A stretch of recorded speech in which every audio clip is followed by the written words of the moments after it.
नमस्कार। आप देख रहे हैं मीडिया पंचायत। मैं हूं शोभा किरण। आप सबका बहुत बहुत स्वागत करती हूं, अभिनंदन करती हूं हमारे इस साप्ताहिक कार्यक्रम जिसका नाम है नवांकुरों का कोना।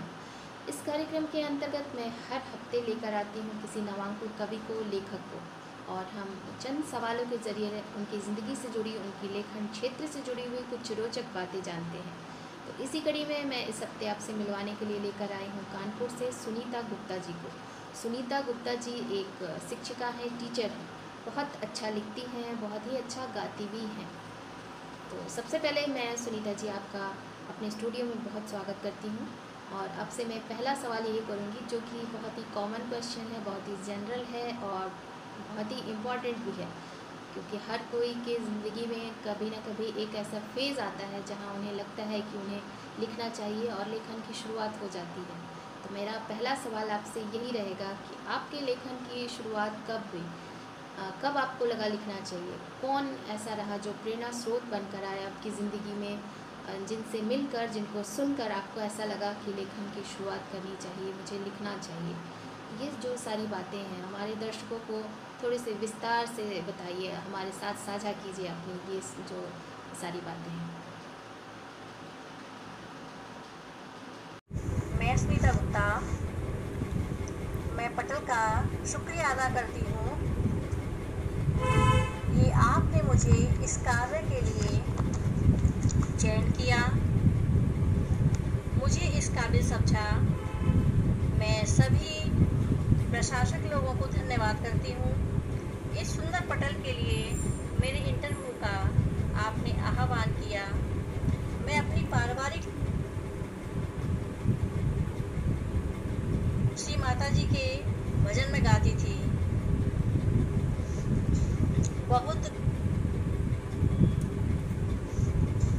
बहुत जो ये फिल्मी गीत हैं वो मैं उनकी पैरोडी बनाकर भजन गाती थी। मेरे लेखन क्षमता की मुझ में कोई कमी नहीं थी, लेकिन उसको दिशा और दशा देने के लिए एक ऐसे गुरु की ज़रूरत है। वो व्यक्ति जिनका नाम डॉक्टर अरुण कुमार शास्त्री जी है, वो दिशा और दशा देने के लिए मेरे जीवन में आए। अचानक से उनकी हमारा पारिवारिक संपर्क हुआ और उनके द्वारा प्रेरणा मिली। खास अपने जीवन को लक्ष्य ले करके पारिवारिक जीवन और सामाजिक जीवन चलता रहता है। विशेषता इस बात की होती है कि आप अपने व्यक्तिगत रूप में समग्र संसार के अंदर आपने क्या किया, रचना के रूप में पैदा करी। हर प्राणी के अंदर एक खास तरह की रचनात्मकता होती है, जिससे कि हमारे को बनाने वाला रचनाकार गुरु है। उसी तरह के गुण अपने सूक्ष्म रूप में हर प्राणी के अंदर डाले। वो तो व्यक्ति ऐसे मुझे मिले कि वो हमारे परिवार को संपर्क में आए और उन्होंने मेरी सारी बातें सुनी। तो उन्होंने कहा कि आपको एक दिशा की ज़रूरत है। उन्होंने मुझे साहित्य की दिशा की तरफ मोड़ दिया। सही मायनों में व्याकरण के रूप में साहित्य होता है, उसकी तरफ जोड़ा। मेरे पास शिक्षा की कोई कमी नहीं है। मैंने MA BEd किया हुआ है, लेकिन मैंने कभी उन शिक्षा को साहित्य के रूप में, कलम के रूप में एक कागज़ पर उतारना शुरू नहीं किया था। उन्होंने मुझे ये सब चीज़ें समझाई। उसके बाद मुझे एक दिशा मिली और आज मैं आपके सामने किसी भी विषय पर लिख सकती हूँ। आप मुझसे बात कर रही हैं तो आपको भी मुझसे कुछ ना कुछ प्रेरणा मिल ही रही है। जी सुनीता जी, मैं आपसे यही जानना चाह रही थी, क्योंकि कई बार ऐसा होता है कि बचपन से ही लोग लिखना प्रारंभ कर देते हैं। कई मैंने ऐसी प्रतिभाएं देखी हैं, ऐसे लोगों को जो बचपन से लिखते हैं, लेकिन ज़्यादातर ऐसा ही होता है जब किसी से हम मिलते हैं, कोई किसी को सुनते हैं तो हम प्रेरित होते हैं लिखने के लिए। या फिर ऐसा भी होता है कि क्षमताएं तो होती हैं, लेकिन हम खुद ही अनजान होते हैं इस बात से कि हम लिख भी सकते हैं। बाद में पता चलता है, कोई हमें प्रेरित करता है लिखने के लिए, तब पता चलता है कि हम बहुत अच्छा लिख सकते हैं और धीरे धीरे हम आगे बढ़ते हैं। आपने बहुत अच्छा आंसर दिया इसका। और दूसरा सवाल अब मैं आपसे ये करना चाहूँगी कि विषय लिखने के हिंदी में बहुत सारे होते हैं। जैसे कुछ लोग प्रेम पर लिखते हैं, कुछ स्त्री पर लिखते हैं, कुछ देशभक्ति पर लिखते हैं, समसामयिक विषयों पर लिखते हैं। विधाएं बहुत सारी हैं लिखने की, रस बहुत सारे हैं लिखने के। तो आप किन विषयों पर लिखना पसंद करती हैं? आपकी लेखनी किन विषयों पर चलती है?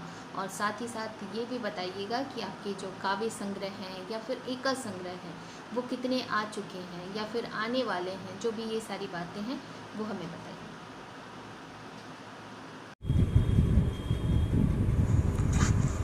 मैं प्रेम, स्त्री, देशभक्ति पर लिखना पसंद करती हूँ। सबसे ज़्यादा संयोग रस, वियोग रस पर लिखने में मुझे बहुत मज़ा आता है, बहुत अच्छा लगता है। उन पर आधारित गीत लिखती हूँ और इन काव्य संग्रह और एकल संग्रह की कविताएँ अभी आने वाली हैं। थोड़ा सा टाइम लगेगा तब।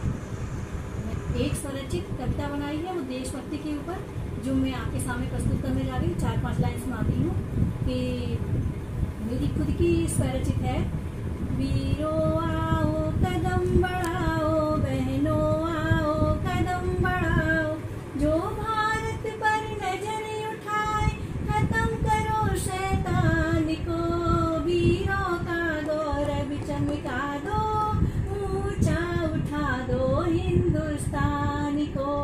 वीरों आओ कदम बढ़ाओ, बहनों आओ कदम बढ़ाओ, कुर्बान भये दुनिया से गए वो अमर भये, ये कहना भारत वीरों से इस कुर्बानी का ध्यान रहे।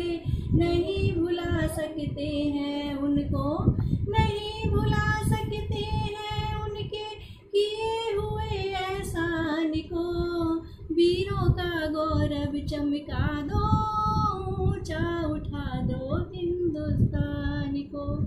मैंने बनाई थी, इसमें 4 स्टैंजा हैं।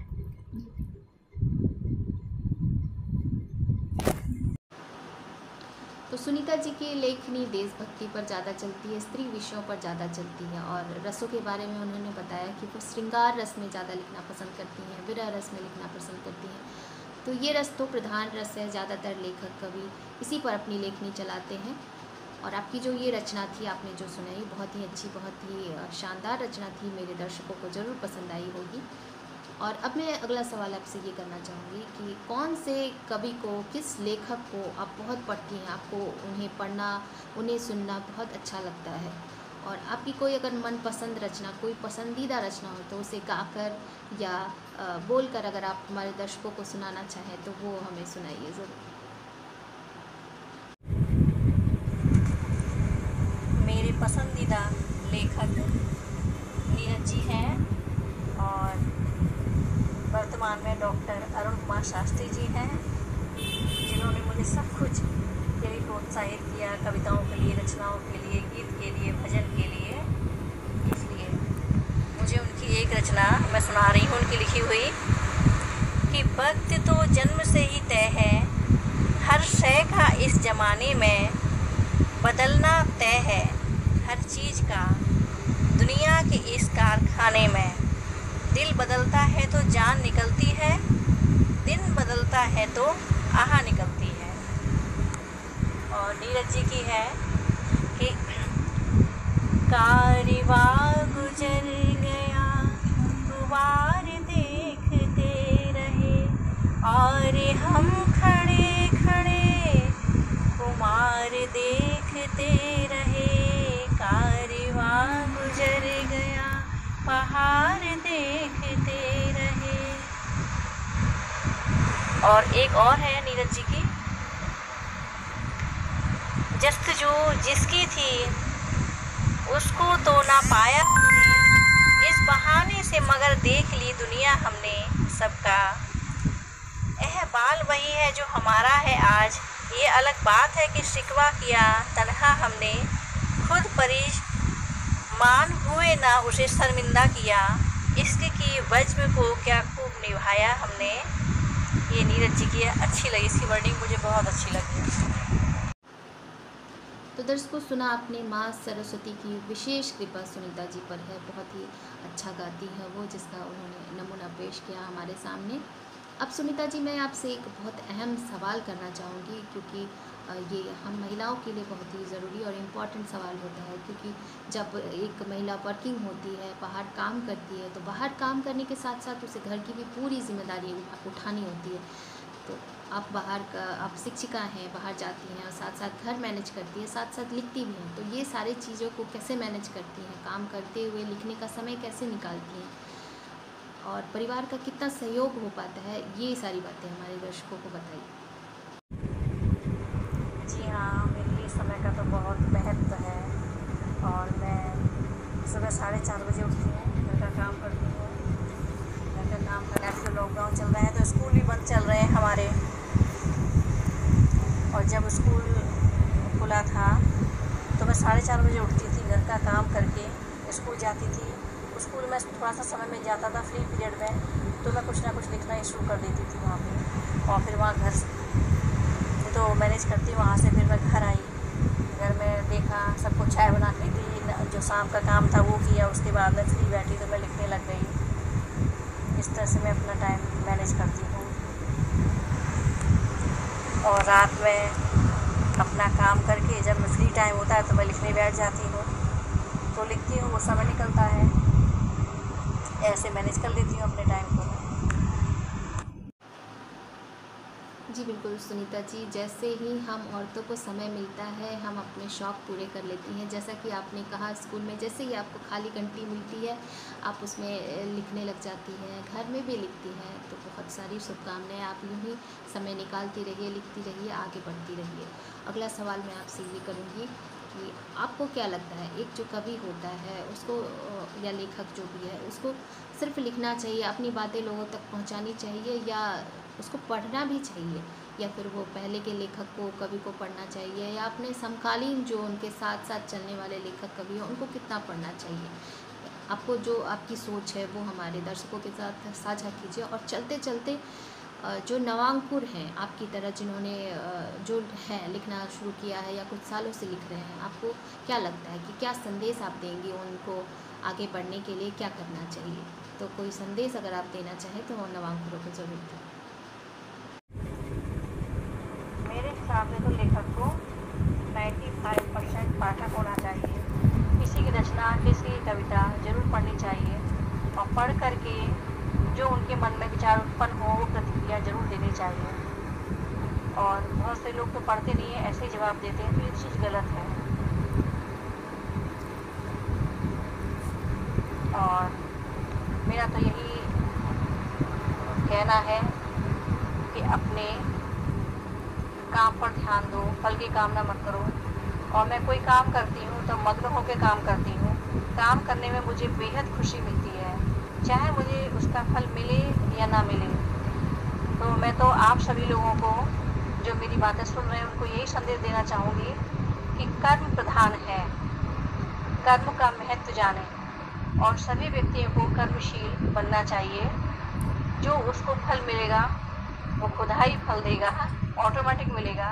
चाहने से कुछ नहीं मिलता है, लेकिन कर्मशील प्राणी बनना चाहिए।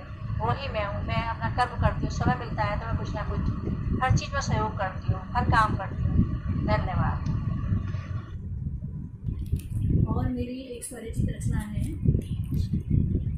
याद दिल से शाम की हटती नहीं, याद दिल से शाम की हटती नहीं। प्रीत ऐसी बन गई घटती नहीं, याद दिल से शाम की हटती नहीं। दिल में आता है समा जाऊं अभी, दिल में आता है समा जाऊं अभी। ये जमी भी खाए क्यों फटती नहीं, ये जमी भी क्यों फटती नहीं। प्रीत ऐसी बन गई घटती नहीं, याद दिल से शाम की हटती नहीं।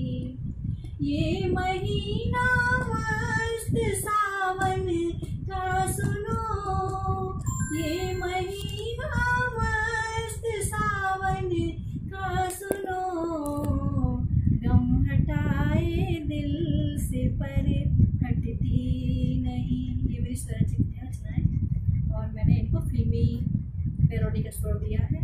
इस तरह से जैसे एक देशभक्ति है सॉन्ग, ऐसे रणधीर है हम, बलवीर है हम, दुश्मन के लिए शमशीर है हम, रणधीर है हम, बलवीर है हम, दुश्मन के लिए शमशीर है हम, सरहद में घुसने नहीं देंगे, सरहद में घुसने नहीं देंगे, पापी की संतान को वीरों का गौरव चमका दो, ऊंचा उठा दो हिंदुस्तान को।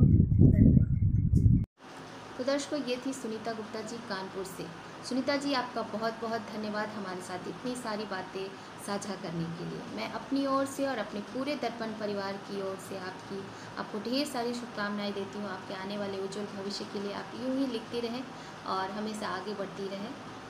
क्या हार में क्या जीत में, किंचित नहीं भयभीत में, कर्तव्य पथ पर जो भी मिला यह भी सही वह भी सही, वरदान नहीं मांगूंगा कुछ भी हो हार नहीं मानूंगा। अटल बिहारी वाजपेयी जी की ये चंद पंक्तियाँ मुझे लगता है नवांकुरों के लिए बहुत ही सटीक बैठती हैं। अगर आपने मन में कुछ ठान लिया है तो हार नहीं माननी चाहिए। अपने जो आपने सोच रखा है उस राह पर आगे बढ़िए, मंजिल ज़रूर मिलेगी एक दिन। और इन्हीं पंक्तियों के साथ मैं आप सबसे विदा लेना चाहूँगी। आप सबका बहुत बहुत धन्यवाद देती हूँ इस कार्यक्रम में मेरे साथ जुड़े रहने के लिए। अगले हफ्ते हम फिर मिलेंगे किसी नए नवांकुर के साथ और जानेंगे उनके जीवन से जुड़ी, उनके साहित्यिक लेखन क्षेत्र से जुड़ी हुई बहुत सारी बातें उनसे। तब तक के लिए मुझे दीजिए इजाज़त। आप सबका बहुत बहुत धन्यवाद। नमस्कार, शुभ रात्रि।